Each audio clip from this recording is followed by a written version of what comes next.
Hi කොහොමද ඔයාලට? ඉතින් අලුත් වීඩියෝ එකකින් ආවා ඔයාලව බලන්න. ඉතින් මේ වීඩියෝ එකේ තියෙන්නේ අපි අවුරුද්දට අවුරුදු සැමරුවේ කොහොමද කියලා. ඇත්තටම හැම පාරම අපි අවුරුද්දට යනවා මගේ හස්බන්ඩ්ගේ ලොකු අම්මලාගේ ගෙදර. එයාලා ඉන්නේ ඇල්පිටියේ. ඉතින් අපි මේ යන ගමන් තමයි මේ වීඩියෝ ක්ලිප්ස් ටික ගත්තේ. ඇත්තටම අවුරුදු දවසේ හයිවේ එකේ ට්‍රැෆික් එකක් තිබ්බා. ඉතින් සර්විස් ඒරියා එකට දාන්නත් ට්‍රැෆික් එක ඉඳලා තමයි පාක් එකට දාන්න ඕනේ. ඉතින් අපි සාමාන්‍යයෙන් සර්විස් ඒරියා එකට ගිහිල්ලා ෆ්‍රෙෂ් වෙලා තමයි කෑම සාමාන්‍ය උදේට කෑම කන්නේ එහෙන්. එහෙම තමයි යන්නේ. හැබැයි ඉතින් ලොකු අම්මලාත් කෑම ලෑස්ති කරලා තියෙනවා. ඒ උදේ කෑමත් කාලේ කියන්නේ ඒගොල්ලන් තේ මේසෙත් දාලා තිබ්බා. ඒවත් කාලා අපි මේ ගියා. ඒ පැත්තේ දියැලක් තියනවලු අඬා හැලෙන ඇල්ල කියලා. අපි මීට කලින් නම් කවදාවත් ගිහලා තිබ්බේ නැහැ. මේ ෆස්ට් ටයිම්. ඉතින් අපි ගියා ඇල්ලෙන් දියැල්ලේ නාන්න. ඇල්ලක් නෙමේක දියැලක්. දියැල්ලේ නාන්න තමයි මේ යන්නේ. ඉතින් මේ ඒක තියෙන්නේ ඇත්තටම මේ කැලෑවක් මැද්දේ. මම ටිකක් බය හිටියා කූඩැල්ලෝ එහෙම ඉඳී කියලා. නෑ කූඩැල්ලෝ නම් හිටියේ නෑ. මොකද මං දාන් ගිය සෙරප්පු දෙකත් ගැලැව්වා. මොකද මං දාන් ගිය සෙරප්පු දෙක ටික ලිස්සනවා. මොකද තැන් වල පොඩි පොඩි දිය පාරවල් තියෙනවා. ඉතින් ඒවා පෑග්ගගෙන යද්දි සෙරප්පු දාගෙන මට යන්න ටිකක් අමාරු වුණා. ඉතින් ඒකින්ද දාන් ගිය ස්ලිපර්ස් දෙකත් ගලවලා තමයි පයින්ම ගියා. හැබැයි අර ගල් එන ඉදිරිය නම් ටිකක් අමාරුයි. නමුත් මේ වගේ වතුර පාගගෙන යද්දි නම් හරි ෂෝක්. මේ වගේ තැන් කිහිපයක්ම පහු කරගෙන තමයි යන්න ඕනේ. ටිකක් යන්න ඕනේ. මම හිතට කිලෝමීටර් එකක් මාරක් විතර යන්න ඕනේ. හැබැයි යවුවනක් නැහැ. මොකද අර මම කිය කැලෑවක් මැද්දෙන් යන්න තියෙන ඉතින් ලොකු ගස් තියෙනවා. ෂෝක්. ඇත්තටම හොඳයි. හැබැයි ටිකක් මහන්සි. ඉතින් අර ගල් උඩ නගින්න ඕනේ. බහින්න ඕනේ. හැබැයි මේක වෙනස්ම අත්දැකීමක් බබාලට වුණත්. මොකද දැන් අර අපි කිව්වට කැලෑවල් මැද්දේ මෙහෙම තියෙනවා කියලා එයාලා එහෙම දැකලා තිබ්බේ නැහැ.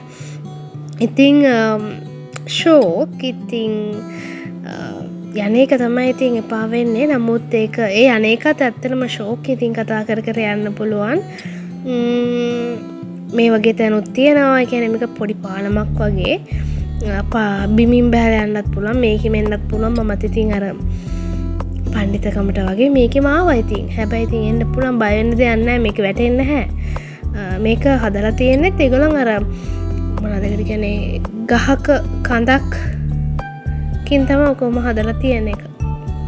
ඔයගලන්ට පේනවා ඇති. ඉතින් හිමින් මම මේකෙන් ආවා. කොහොම හරි යන්නත් ඕනේනේ.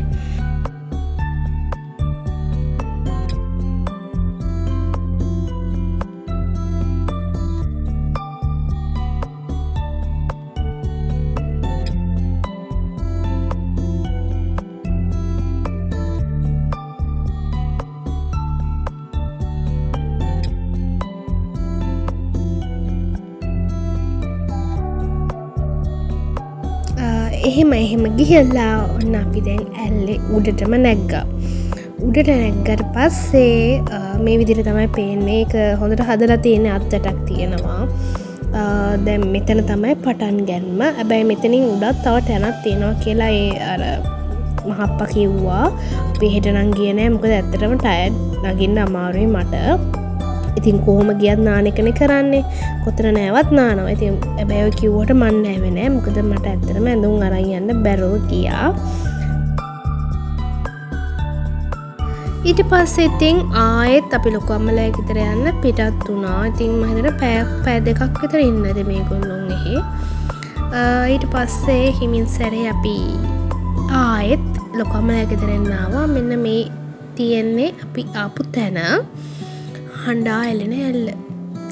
ඊට පස්සේ ඉතින් මේ වගේ ඉතින් පොඩි තැන් හම්බ වෙනවානේ. ඒ වෙනුත් නනා තමයි අපේ බබාලාවේ. ඇත්තටම ලංකාව හරි ලස්සන රටක්. ඉතින් අපි මේ වගේ තැන් වලට ගියාම ඒක ගොඩාක් ලස්සනට පරිසම් කරලා එන්න ඕනේ. ඉතින් ආයෙ අපි ලොකු අම්මලා ගෙදර යන්න තමයි මේ යන්නේ. ඉතින් ලොකු අම්මා කෑම ලෑස්ති කරලා තියෙනවා කිව්වා අපි එන්නකන් දවල්ට කන්න. නමුත් මේ වෙලාවේ නම් ටිකක් හවස් වෙලා. ඉතින් මේ තැනට යන්න කලින් අපිට ලස්සන තේ වත්තක් හම්බ වෙනවා. ඒක මැද්දෙන් තමයි අපි යන්න ඕනේ. ඉතින් අපි ආයෙත් අස්සන වීඩියෝ එකකින් හම්බෙමු. ගිහලා එන්න. බයි.